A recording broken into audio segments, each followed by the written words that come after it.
Talkers, welcome. Program 2024 Amsterdam. My grandmother is from Holland, from a little city called Den Haag.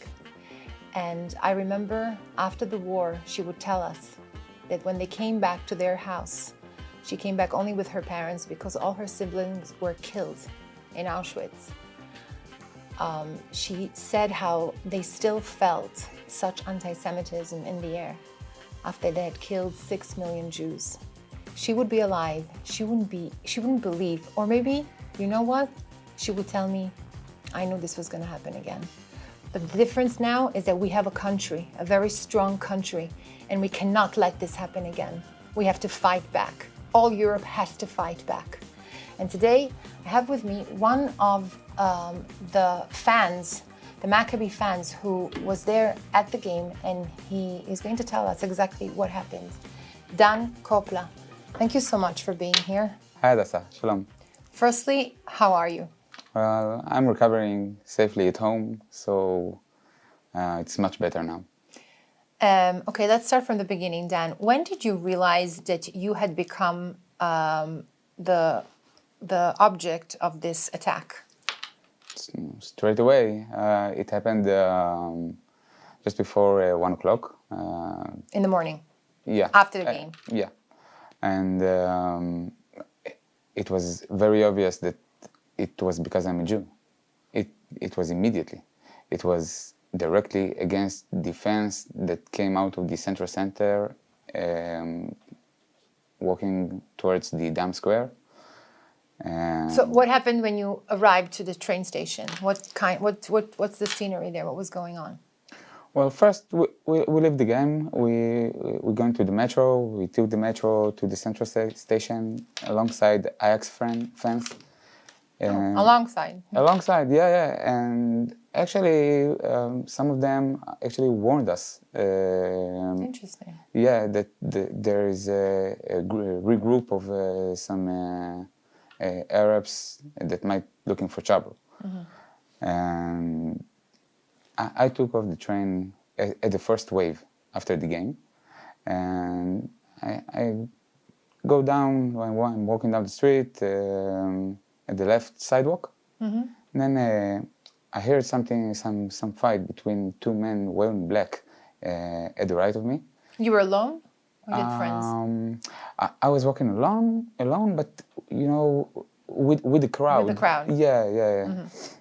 And I look to the right, and then I see two men fighting. They both wore black, so I couldn't recognize if this is something happening in Amsterdam streets at night or this is something related to us. Mm-hmm. And 5 seconds later, I find myself surrounded by 5 to 7 Muslims. Mm-hmm.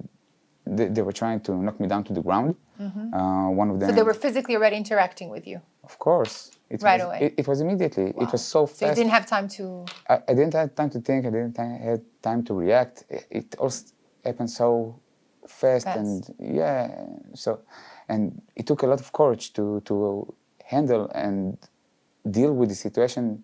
Right. The way I dealt with it, because they were trying to knock me down, and I don't know if anyone's seen the footage of what happened to those who were knocked down to the ground.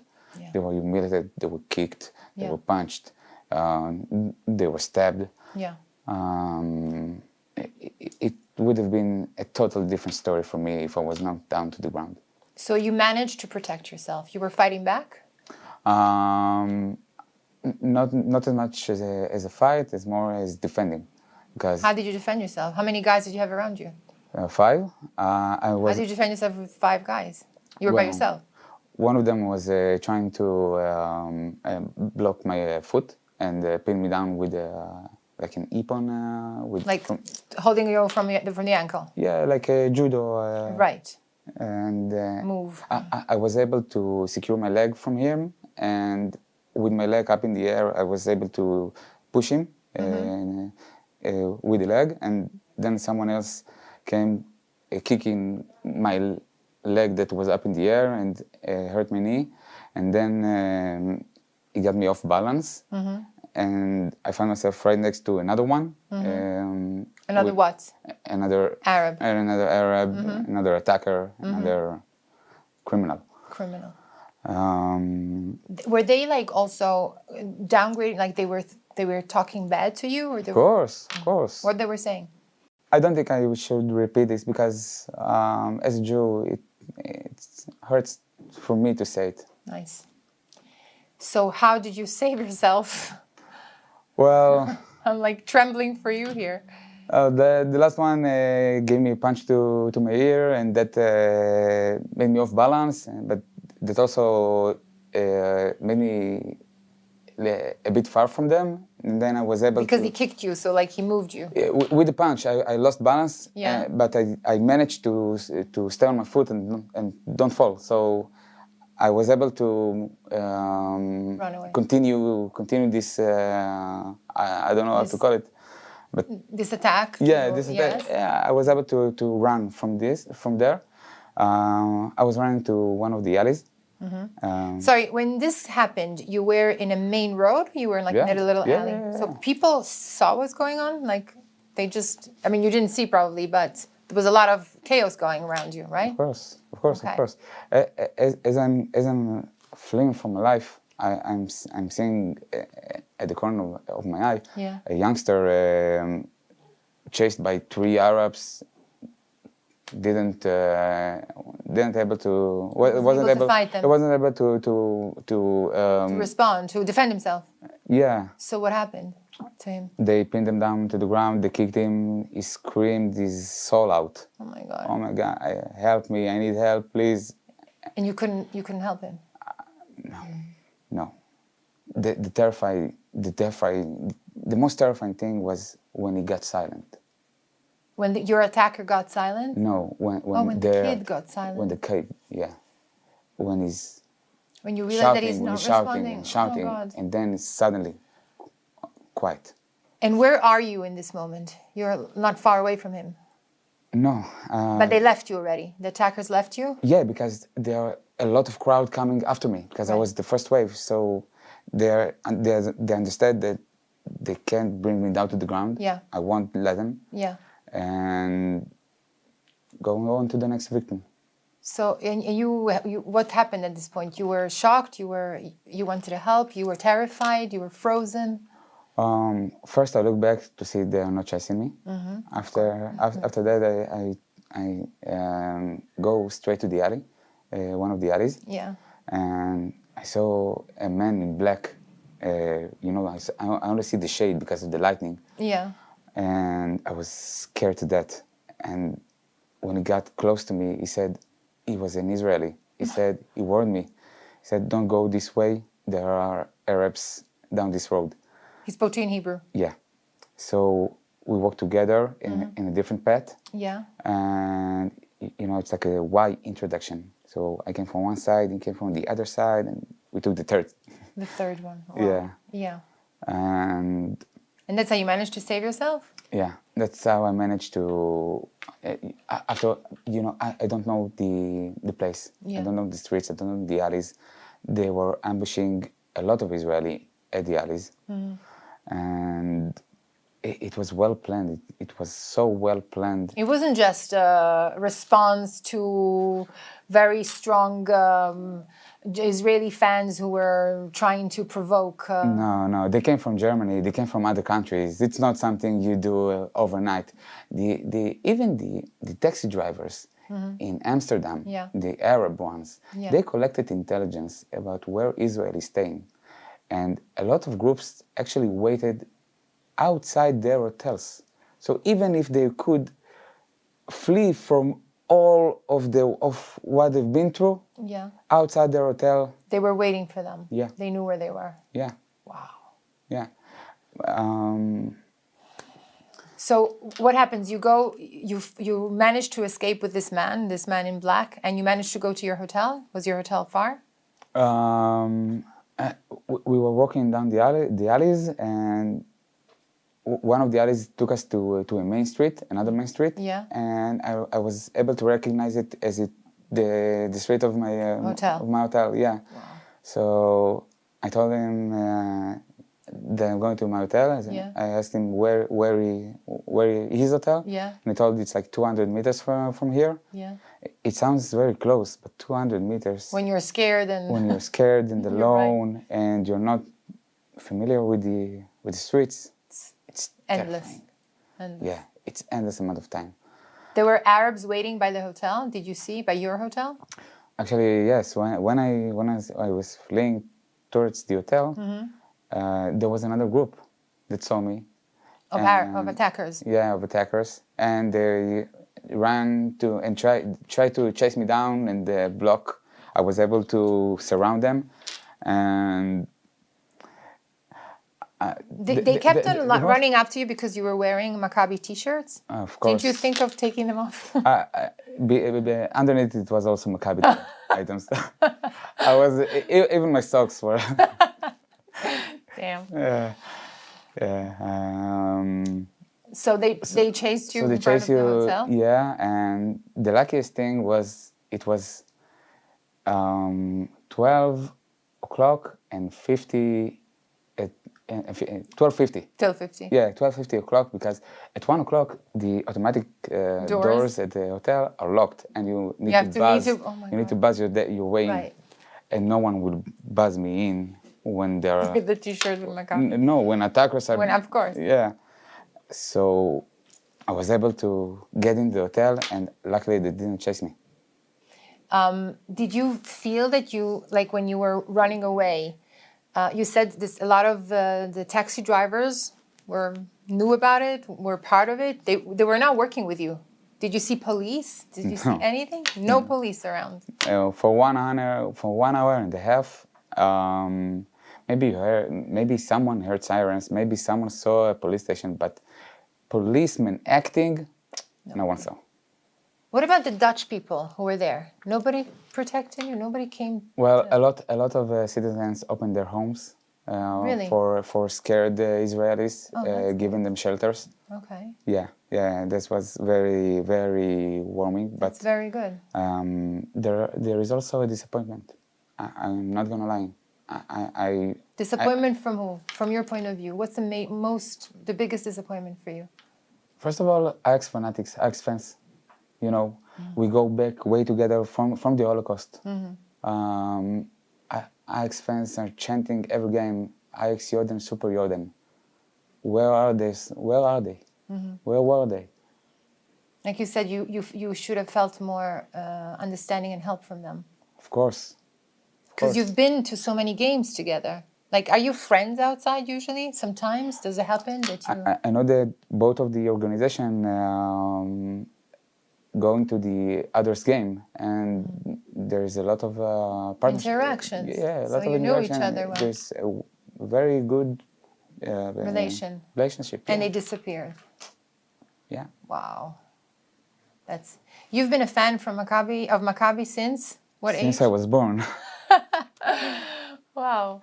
So you follow them all over their games? Of course. This is the only time you had such a terrible... Did something ever happen before, like in a smaller version?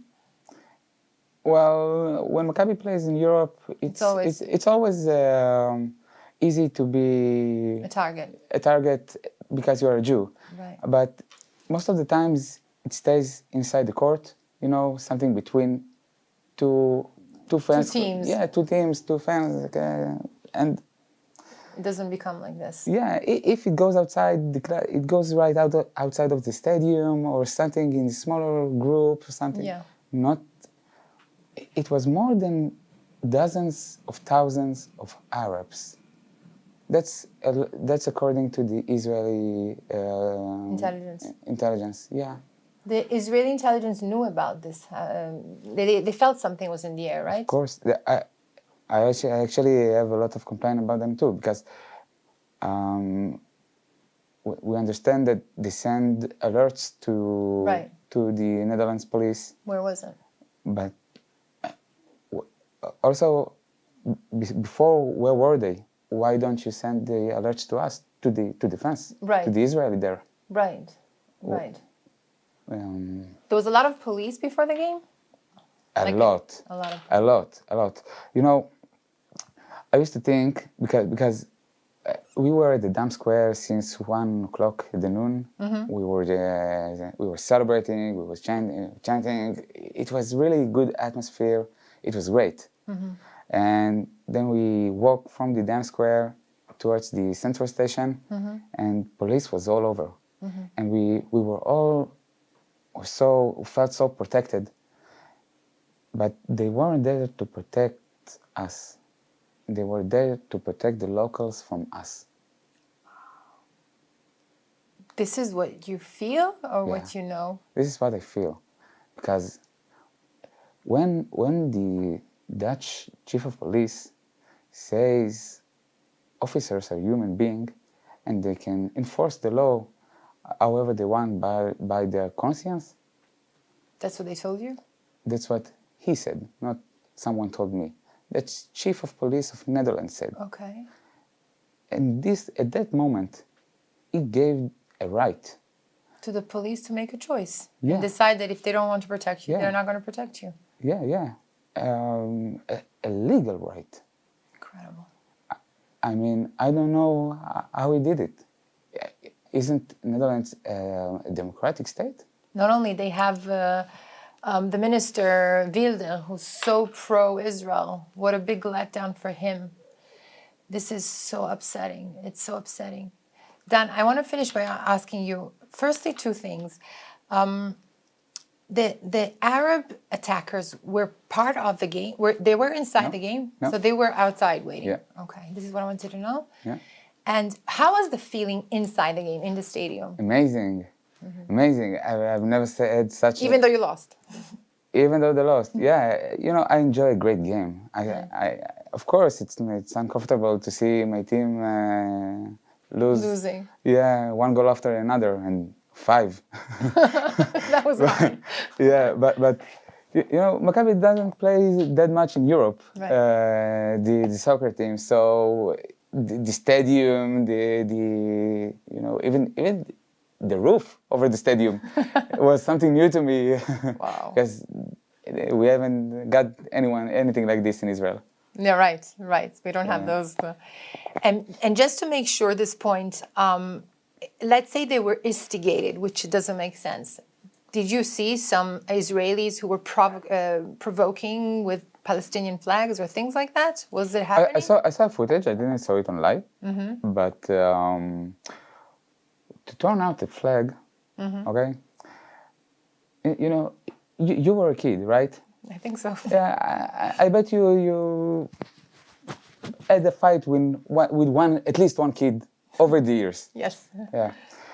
Did you take it personally with this kid, or did you go to burn out the entire school? Nice. I mean, Amsterdam has camera all over. Right. And they didn't even need, because it was covered by, I'm sorry to say, if the Israeli flag is important to us, you should respect, even if you don't like the other flag.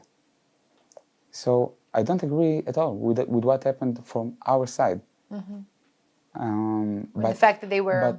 But it can never be a reason, a justified reason to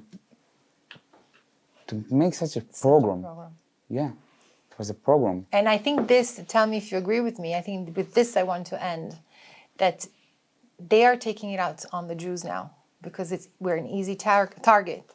But they don't care only about the Jews. They want to Islamize the whole Europe. Of course. Tomorrow, it's going to be the Dutch people that are going to be... They want to apply the Sharia law all over. All over. And the Sharia law, I don't know if your viewers know, in the Sharia law, you can kill your wife, your mother, in base of if she disrespect the family honor. Right. If they can kill their own mothers, their own wives, why should they stop there? Absolutely. They will kill you, they will kill us, they will kill everyone if they have a chance. Europe doesn't know this yet, but we know this. Europe has pieces of the puzzle. They have all the pieces. Right. They just need to put it together. They just need to put it together. Yeah. Wow. Dan, I know you're part of an organization called Achim Lesemel, which is brothers in arms, I guess. To the symbol. To the symbol of Maccabi. What is it exactly? Well, it's an association that help the Fans. The yellow fans, and also the Israeli people, no matter which sports team, if they are cheering, or even if they're sports fan at all. We are gathering donation and boxing. All kind of games. Consumable for the kitchen. Consumable for the kitchen for the holidays, and a lot of other stuff. To help all over, to be present, to make a life much a bit easier around here. Did they help you there? Of course, they were the only one who understand the situation. They contact the government, the media. They contact El Al for rescue flights, and they actually got the donations for it. They were in contact with the Jewish community in Amsterdam, who was very I know kind. Chabad helped a lot. A lot. They pick us up from the hotels because we were instructed by the Israeli government to not drive with taxi drivers because they were Muslims. I don't know if I mentioned it earlier. When someone wanted to be safe outside of the game at the program night and took a cab, he wasn't getting to his hotel. He was getting to a place full of Arabs. Oh my gosh. And they would lynch him. Oh my gosh, how scary. So even because they were all part of it. They didn't even stay loyal to their job. How horrible. And I must mention that the Ultras organization, Maccabi Fanatics, that they will rescue Israeli all over the night. They're the ones who rescue. They're the ones, not the Amsterdam police, no special forces, no. What are they called? Maccabi Fanatics. Maccabi Fanatics. Kol hakavod. Yeah, and they go all over the streets, even after the police. At some point, the police managed to crowd the Israeli fans, and they brought buses, and they. That's how they. Yeah, they. Gather them. Yeah. After they were back in their hotels, they would go out again, and try to help whoever needed help. Shout all over in the streets, "We are Israeli. We are here to defend you. Who needs help?" People were thrown in the water. People thrown to the river. River. It's a freezing temperature. Freezing. Scared inside boats at the river. People were locked in the KFC and Starbucks toilets. Oh my gosh. For hours and hours. This is 2024. This is incredible. Yeah, and the timing was 86 years after the Crystal Night. Right, Crystal Nacht, of course. Yeah. It was November 9th. I wanted to ask you, I figured it out now. Where were the players who were taken away right away? Did they know what was going on? The actual stars of the game? Of course. When I was back in the hotel, we started to find people, to track down missing people. And I was personally in contact with the team's manager, not the coach. Yeah. And he was in touch with the Israeli Defense Forces. And so he was helping you? Of course, a lot. Did the players feel bad? Did you hear from them? Of course. They were extremely shocked. Right. You can see it when they landed in Israeli airport. Yeah, I saw. Their faces were really sad. It was. Their families were there. Of course. Their families. Incredible. And horrible. Dan, thank you so much for coming here, for giving us this incredible recount of what happened to you. Thank you. And I hope Maccabi keeps on winning, and I hope you can keep on going and watching your games all over Europe and be proud, and this should never happen again. Thank you. Thank you so much. Unbelievable that this is what I just heard and you all heard. This should never have happened and should never happen again. And as we said, we discussed, me and Dan, this is not stopping by the Jews. The next, it's Europe, which is already tasting what's going on. Be alert. Hope you, I can't say enjoyed it, but you listened carefully. And we have a country now, and we have to be proud of. Take care.